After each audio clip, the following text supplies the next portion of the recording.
যে ছাত্রলীগ হতে চাইবে তার পরিণতি ছাত্রলীগের মতোই হবে বলছেন হাসনাত। আজহারুলের মুক্তি ও জামায়াতের নিবন্ধন ফিরিয়ে দিতে হবে বলছেন মাসুদ সাইদি। হাসিনার বাবাও দেশের সম্পদ লুটপাট করেছিল বলছেন শহীদুদ্দিন অ্যানি।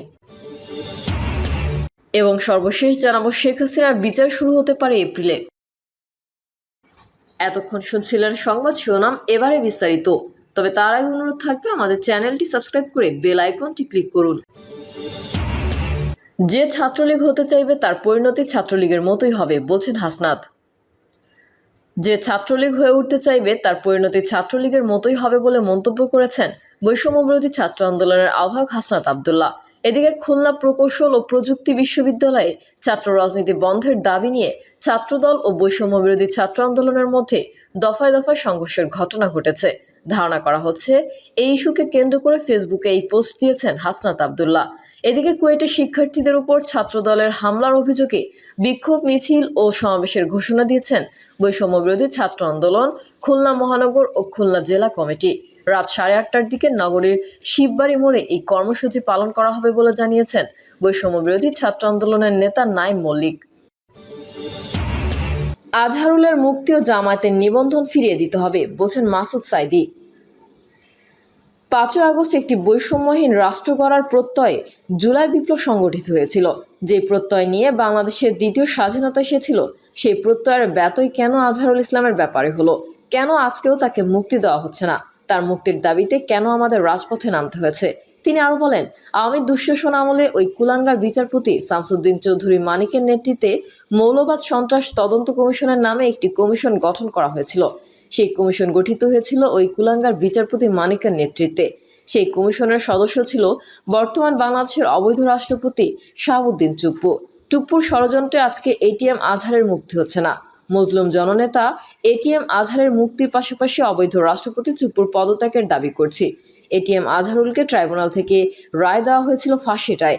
সেখানে তার বিরুদ্ধে যে সাক্ষী দেওয়া হয়েছিল, সেই সাক্ষীদের সাক্ষ্য বলেছিল তারা নাকি 1.5 কিলোমিটার দূর থেকে একজন, 3 কিলোমিটার দূর থেকে আরেকজন সাক্ষী 6 কিলোমিটার দূর থেকে দেখেছে এটিএম আজহারুল ইসলাম পাক সেনাদের সঙ্গে নিয়ে ট্রেন থেকে নেমেছেন। এরকম গাঁজাখুরি সাক্ষীর মাধ্যমে যে বিচার পরিচালিত হয়, ওই বিচারের কপালে আমরা ঝাড়ু মারি। আমরা শুধু এটিএম আজহারের মুক্তির দাবি করছি না, এই পচা সাক্ষীর ভিত্তিতে যারা সাক্ষ্য দিয়েছে, বিচার করেছে, ওই সমস্ত বিচারপতিদের ফাঁসির দাবি করছে। আমরা ধৈর্যের পরীক্ষা দিয়েছি, মেহেরবানি করে আমাদের ধৈর্যচ্যুতি ঘটাবেন না। আমরা কিন্তু ফোর্স করতে জানি। 5 আগস্ট আমরা দেখেছি কিভাবে ফোর্স করতে হয়। হাসিনার বাবাও দেশের সম্পদ লুটপাট করেছিল বলছেন শহীদুদ্দিন অ্যানি। বিএনপির যুগ্ম মহাসচিব শহীদুদ্দিন চৌধুরী অ্যানি বলেছেন, এই সরকার না করলেও জনগণের সরকার শেখ হাসিনা এবং আওয়ামী লীগের বিচার করবে। ক্ষমতায় এলে বিএনপি তাদের বিচার করবে। তখন শেখ হাসিনার রাজনীতি নিষিদ্ধ হয়ে যাবে। আর শেখ হাসিনার রাজনীতি নিষিদ্ধ হয়ে গেলে আওয়ামী লীগের রাজনীতিও নিষিদ্ধ হয়ে যাবে। তিনি বলেন, হাসিনার বাবাও দেশের সম্পদ লুটপাট করেছে, দেশের জন্য কিছু করেনি। হাসিনাও দেশের সম্পদ লুটপাট করেছে, দেশের জন্য কিছু করেনি। 1972 থেকে 75 পর্যন্ত এমন লুটপাট করা হয়েছে যে দেশের দুর্ভিক্ষ লাগিয়ে দিয়েছিল। তাদের রাজনীতি কখনো জনগণের জন্য ছিল না, কখনো জনগণের সমর্থন দিয়ে ক্ষমতা যায়নি। শহীদ প্রেসিডেন্ট জিয়াউর রহমান মেজর থেকে দেশের প্রেসিডেন্ট হয়েছিলেন। তিনি দেশের মানুষের মুখে হাসি ফুটিয়েছিলেন। বিএনপি দেশের মানুষের জন্য রাজনীতি করে। বৈষম্য বিরোধী আন্দোলন নিয়ে তিনি বলেন, কারো একা আন্দোলনে শেখ হাসিনার পতন হয়নি। ছাত্ররা, আমরা রাজনৈতিক দলগুলো, সাধারণ জনগণ সকলের ঐক্যবদ্ধ আন্দোলনের ফসল। হাসিনা দেশ ছেড়ে পালিয়েছে।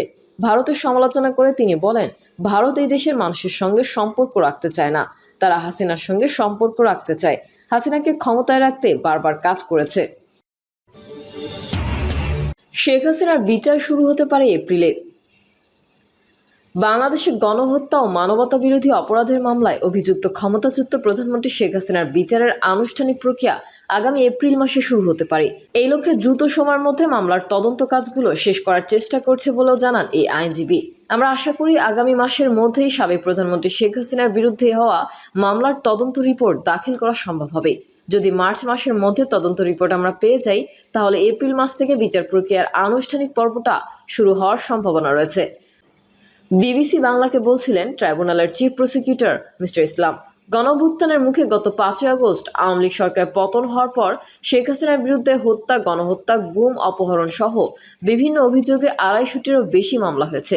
বেশ কয়েকটি মামলা হয়েছে আন্তর্জাতিক অপরাধ ট্রাইব্যুনালে। এর মধ্যে জুলাই গণঅভ্যুত্থানের সময় সংগঠিত মানবতা বিরোধী অপরাধের একটি মামলায় শেখ হাসিনা সহ 46 জনের বিরুদ্ধে যে তদন্ত চলছে তা আগামী 20 এপ্রিলের মধ্যে শেষ করার নির্দেশ দিয়েছে ট্রাইব্যুনাল। তবে ওই সময়ের আগেই তদন্ত শেষ করে আনুষ্ঠানিক বিচার শুরু করতে চান ট্রাইব্যুনালের কৌঁসুলিরা। চলতি বছরের মধ্যে বেশ কিছু মামলার বিচার কাজ শেষ করার লক্ষ্য রয়েছে তাদের। সবগুলো মামলার বিচার শেষ করতে দীর্ঘ সময়ের প্রয়োজন হবে। এক্ষেত্রে সিলেক্টেড কিছু মামলাকে হয়তো এবছরের মধ্যে শেষ করা যাবে বলছিলেন ট্রাইব্যুনালের চিফ প্রসিকিউটর। সেক্ষেত্রে প্রধান আসামি যিনি, তার অন্তত একটা মামলার বিচার আমরা এবছর শেষ করার চেষ্টা করব। বিবিসি বাংলাকে বলেন মিস্টার ইসলাম। ফেরানোর প্রক্রিয়া কতদূর? শেখ হাসিনার উপস্থিতিতেই মামলাগুলোর বিচার প্রক্রিয়া সম্পন্ন করতে চান আন্তর্জাতিক অপরাধ ট্রাইব্যুনালের কৌঁসুলিরা। ইতোমধ্যে তার বিরুদ্ধে গ্রেফতারি পরোয়ানাও জারি করেছে ট্রাইব্যুনাল। কিন্তু গণ আন্দোলনের মুখে ভারতে পালিয়ে যাওয়া আওয়ামী লীগ সভাপতিকে গত 6 মাসেও দেশে ফেরানো সম্ভব হয়নি। সরকারের পক্ষ থেকে ভারতের কাছে এই ব্যাপারে রিকোয়েস্ট করা হয়েছে। ভারত কোনো রিপ্লাই দেয়নি বলে ট্রাইব্যুনালের চিফ প্রসিকিউটর মোহাম্মদ তাজুল ইসলাম বলেন। তারপরও শেখ হাসিনাকে দেশে ফেরানোর চেষ্টা থেমে নেই বলে জানিয়েছেন এই কৌঁসুলি। নানাভাবে চেষ্টা অব্যাহত আছে। যদি ওনাকে আনা যায় ভালো, আর যদি না আনা যায় তাহলে আইনে যে প্রক্রিয়া আছে ইন অ্যাবসেন্সি ট্রায়াল সেটি অনুসরণ করে আমরা অগ্রসর হব, বিবিসি বাংলাকে বলেন মিস্টার ইসলাম। জাতিসংঘের সহযোগিতা চাওয়া হচ্ছে। গত বছর জুলাই আগস্টে বিক্ষোভ দমনে শেখ হাসিনা সরকার ও আওয়ামী লীগের নেতারা যেভাবে বল প্রয়োগ করেছে সেখানে গুরুতর মানবাধিকার লঙ্ঘনের প্রমাণ পেয়েছে জাতিসংঘের অনুসন্ধান দল। দমন-পীড়নের ওইসব ঘটনা মানবতা বিরোধী অপরাধের কাতারে পড়তে পারে বলেও জাতিসংঘের প্রতিবেদনে উল্লেখ করা হয়েছে। তখনকার ঘটনার তদন্ত করতে গিয়ে দলটি যেসব সাক্ষ্য প্রমাণ সংগ্রহ করেছে সেগুলো কাজে লাগাতে চায় আন্তর্জাতিক অপরাধ ট্রাইব্যুনাল। ইতোমধ্যেই আমরা যোগাযোগ শুরু করেছি যথাযথ প্রক্রিয়া অনুসরণ করে তাদের কাছ থেকে গণহত্যা সহ যাবতীয় মানবতা বিরোধী অপরাধের তথ্য প্রমাণ সংগ্রহ করা। চিফ প্রসিকিউটর মোহাম্মদ তাজুল ইসলাম শেখ হাসিনা সহ মানবতা বিরোধী মামলার অপরাধে অভিযুক্তদের বিচার করার ক্ষেত্রে জাতিসংঘের তথ্য প্রমাণ গুরুত্বপূর্ণ ভূমিকা পালন করবে বলে মনে করেন তিনি।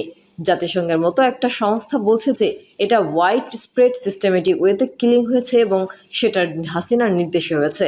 কি কি অস্ত্র ব্যবহার করে কিভাবে হত্যা করা হয়েছে সেটাও বলা হয়েছে। এটা একটা শক্ত প্রমাণ যা অপরাধীদের বিচার নিশ্চিত করার ক্ষেত্রে গুরুত্বপূর্ণ ভূমিকা পালন করবে, বলেন মিস্টার ইসলাম। উল্লেখ্য যে জুলাই আগস্টে বিক্ষোভ দমন ও হত্যার ঘটনার তদন্ত শেষে গত 12 ফেব্রুয়ারি প্রতিবেদন প্রকাশ করে জাতিসংঘের মানবাধিকার বিষয়ক হাই কমিশনার। সেখানে বলা হয়েছে এটা বিশ্বাস করার ভিত্তি আছে যে 15 জুলাই থেকে 5 আগস্ট পর্যন্ত সাবেক সরকার এবং এর নিরাপত্তা ও গোয়েন্দা কাঠামো আওয়ামী লীগের সহিংস গোষ্ঠীগুলোর সঙ্গে একত্রিত হয়ে মারাত্মক মানবাধিকার লঙ্ঘনের সাথে পদ্ধতিগতভাবে জড়িয়ে পড়েছিল। জুলাই গণঅভ্যুত্থানে বাংলাদেশের প্রায় 1400 জনের মতো মানুষ নিহত হন বলে প্রতিবেদনে উল্লেখ করা হয়েছে। বলা হয়েছে নিহতদের মধ্যে বেশিরভাগের মৃত্যু হয়েছে রাইফেল ও শটগানের গুলিতে। এক্ষেত্রে নিরাপত্তা বাহিনী ও গোয়েন্দা সংস্থাগুলোর সমন্বয় কাজে তৎকালীন প্রধানমন্ত্রী শেখ হাসিনা ও স্বরাষ্ট্রমন্ত্রী আসাদুজ্জামান খান নেতৃত্ব দেন বলে জাতিসংঘের প্রতিবেদনে উঠে এসেছে। তখনকার প্রধানমন্ত্রী নিজেই নিরাপত্তা বাহিনীর কর্মকর্তাদের বিক্ষোভ দমনের জন্য বিক্ষোভকারীদের হত্যা করতে বলেছিলেন এবং বিশেষভাবে বিক্ষোভের মূল হোতা সহিংসতা সৃষ্টিকারীদের গ্রেফতার, হত্যা এবং হত্যার পর লাশ লুকিয়ে রাখার নির্দেশ দিয়েছিলেন। প্রশাসনের ঊর্ধ্বতন কর্মকর্তাদের সাক্ষ্যকে উদ্ধৃত করে প্রতিবেদনে বলা হয়, প্রতিবেদন প্রকাশের পর জাতিসংঘ মানবাধিকার বিষয়ক হাইকমিশনারের দপ্তরের এশিয়া প্রশান্ত মহাসাগরীয় বিভাগের প্রধান রোরি মুনগোভেন বিবিসিকে বলেন, প্রতিবেদনটিতে গুরুতর মানবাধিকার লঙ্ঘনের তথ্য তুলে ধরা হয়েছে, কিছু ক্ষেত্রে যা আন্তর্জাতিক অপরাধের পর্যায়ে পড়ে এবং সেসবের সুবিচার হওয়া প্রয়োজন।